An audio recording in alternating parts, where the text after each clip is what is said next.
I think the things that we have heard very consistently over the last sort of 18 months when it comes to live is live content is some of the most valuable content media companies produce, whether it's news or sports or those kinds of things. It is highly monetizable, when it's live.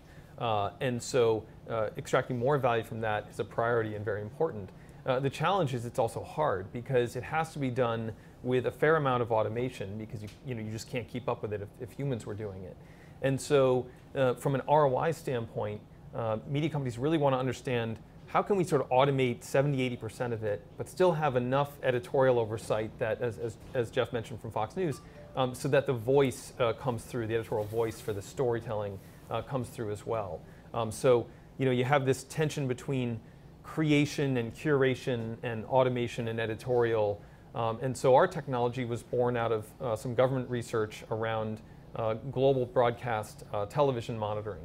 And so it was built for scale, it was built for near real time, and our ability to point that technology out at a broadcast television stream enables the kind of very short latency that's needed to drive that value.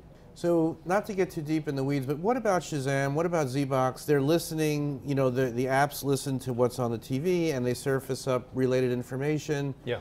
What's the value for you guys versus like a Shazam or a Zeebox? Yeah, if you think of it as sort of a pyramid, right? The Shazams and the automated content recognition technologies tell you what program I'm watching, right? So it either is what clip I'm watching or what program I'm watching. The next layer below that is what is this program about? And now part of that is sort of editorially crafted TV guide kind of information, right? It's Bruins against the Rangers, February 2nd.